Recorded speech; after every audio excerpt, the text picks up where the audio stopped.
Well, hello everybody, it's spring. It is getting a little bit warmer. It's a lot warmer than it was in Sheffield yesterday. Blustery, minging, and now the council have actually helped us out on our road. We actually pay council tax for a reason, everybody. Isn't it fantastic to see a road, an actual road, has been paved for us? There was potholes everywhere on this road. And now we'll be able to drive our cars down here without needing wheels reattached every single time. So there we go. That was nice to come back to this afternoon. But what's going on in your world, everybody? Make sure you're checking out the content over the weekend. We have got battle lines coming tonight. I'm just sticking this out tonight as a little bit of a general update. It's not going to be like a ridiculously, detailed video. I just want to keep you guys updated on what's going on with Leeds United right now. Obviously, we just try to do on this channel. We spoke yesterday about Rangers. We spoke yesterday about Parag and the 49ers acquiring Rangers, which would be massive, obviously. Apparently, according to, the record up there, and a lot of good sources now, especially reporting it today, that Rangers and the 49ers are in conversation with, a view to getting Rangers to a certain level above Celtic, which I think it's a smart addition. It'd be a smart addition to their portfolio, to be honest. And if you want to see a little bit more detail on the group, the group almost methodology right now when it comes to multi-club ownership, it's on the previous video, and we just spoke a little bit more about that, so make sure you check that out. Okay, so where should we touch on first? So Kinnear to Everton. Conflicting reports right now from the Everton side that say that essentially they've had a few conversations with him. There's been initial stage talks. From the Leeds side of things, the YEP, etc. Leeds saying they're fully focused on promotion. We're not even entertaining that right now. There's been no initial conversation. But obviously El Bobble, who is literally spot on when it comes to every piece of Everton news, has reported that, discussions are taking place. So take that as you will. I'm here to talk about Kinnear and does it bother me?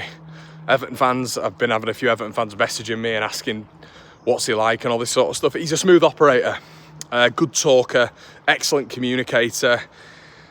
Sometimes that's been, in my opinion, to his detriment. But I also think it's a big advantage of his. He is a face for your football club. He is very brave in terms of coming out and speaking to the fans. I think he's one of those CEOs who, when it's going right, he always wants to come out and talk, obviously. We saw that with Bielsa when it was going right. He seemed to be, a little bit more front-facing on podcasts and doing interviews in newspapers and magazines and all this sort of stuff. When it's been going badly, in all fairness to him, he did front up when Bielsa left, and he came on and had a bit of an honest conversation about that, of which he was interrogated by the square ball, and fair play to him for that. I think the big thing with Angus is he might mix his words a little bit. As I say, he's a good communicator, which might sound a little bit hypocritical of me, saying he mixes his words a little bit, but I just sometimes think there's a bit of a mixed message that comes from Kinnear, which naturally you're going to get with, an operator at a club. He's looking at the club's best interests, but it is someone who communicates and he's very articulate. You just find out a little bit later on down the line that it's not maybe what you thought it once was. He came out at one point and said all the recruitment was down to Bielsa. He didn't want X, Y, and Z.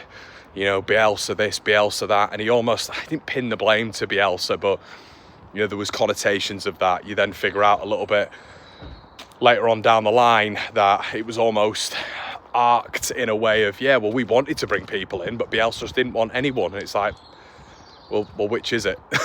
Why didn't you bring people in? Why were you just, I'm sure Bielsa wanted players in. And then, he came out afterwards and said, oh yeah, well, Bielsa, wanted 10 other players, we just couldn't afford it. And it's like, well, hold on, you said a little bit earlier that that Bielsa didn't want the players, and then you're saying that, oh, well, we couldn't afford it, and he, essentially wanted to change 10 of the starting 11. Anyway, as you can see, it was very confusing. So, is it going to be a major loss to Leeds? I think he's done a good job. CEO, front-facing, he's brave coming on these podcasts because he's always going to be lit for it. He doesn't have to do it, and he goes and does it. And I actually think from a commercial side of things with Kinnear there, Leeds United have developed a little bit. Do I think it's time to move on? I do, yeah. I think with the 49ers moving on and taking full control of Leeds, I would have liked to have seen Kinnear, Orta and Radrazani as a fan. I would have liked to seen them all go. Fresh face, fresh look, And, when the likes of, Hammond and Steinson came into the structure of the club, it was almost like fresh facing, but Kinnear's still there.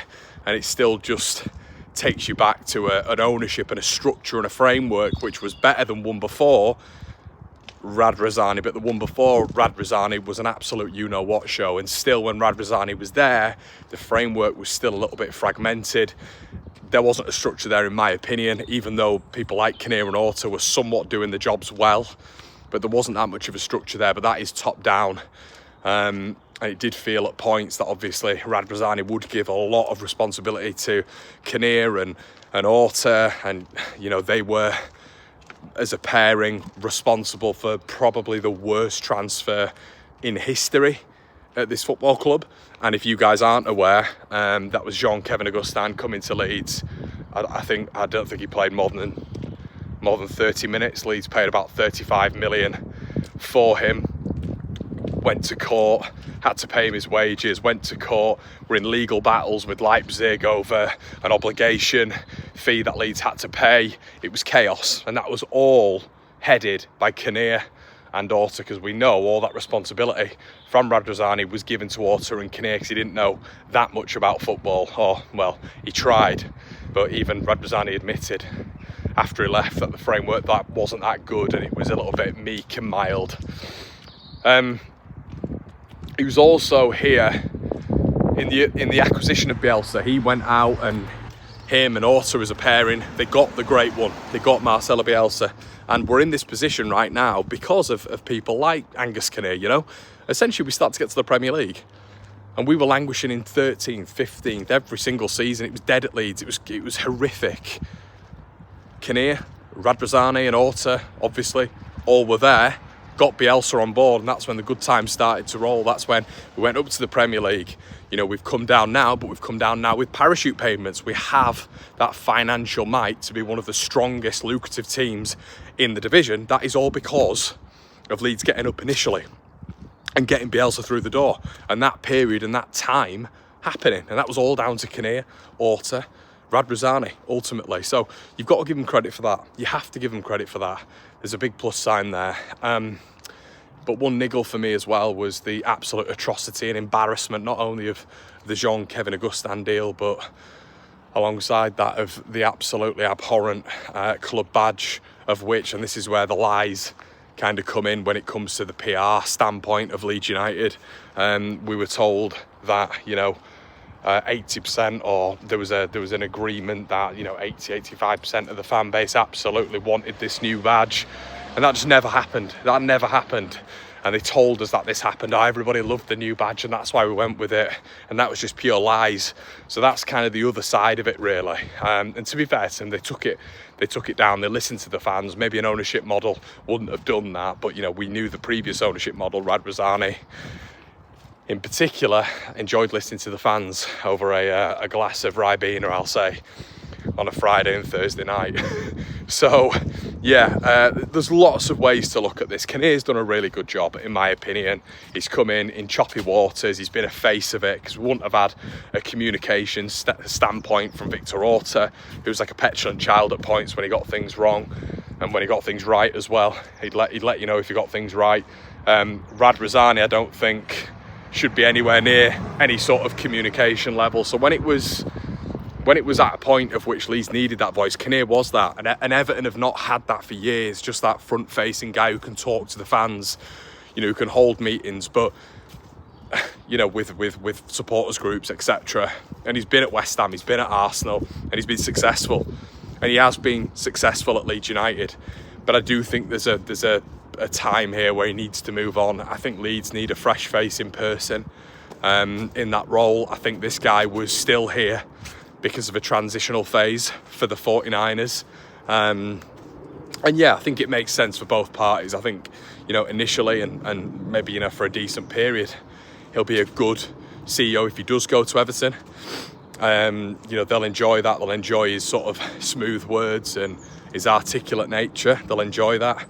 But the proof will be in his actions. And I do think this is actually going to be a point, maybe in the summer, maybe even as close as as El the Bobble and other Everton sources are suggesting that it might, you know, initial conversations have taken place, and you know, how quickly could that happen? None of us know. But yeah, let's not let it take away from the promotion right now. And I think Leeds' message right now is good. Do not let it interrupt that. That is the focus right now. And just a little bit of noise when it comes to, obviously, Rangers and all this sort of stuff, you know. Rangers and all this sort of stuff recently, which you're never going to stop. And the 49ers and them selling 10% of their stake in the San Francisco 49ers for £9 billion. And obviously Rangers is on the horizon. And you're thinking, oh, I wonder why they're doing that. Makes a lot more sense. And then obviously the Kinnear news, you know, the main focus for Leeds United, we all know, needs to be on Monday night, needs to be on promotion. Let's not, you know, take away from that. And I think the message from the club is good. We'll focus on that and, you know, keep away the noise. But I think we all know that it's probably happening in the background, and it's probably, you know, the right move for both parties for me. So guys, let me know what you think in the comment section below. I know there's going to be loads of you who maybe have different thoughts on this. Probably going to be a lot of you who don't like Kinnear, and that's fair enough. But let me know what you think in the comment section below. We will be back this evening with Battle Lines. It's been a pleasure, guys. Let me know what you think. See you in a bit.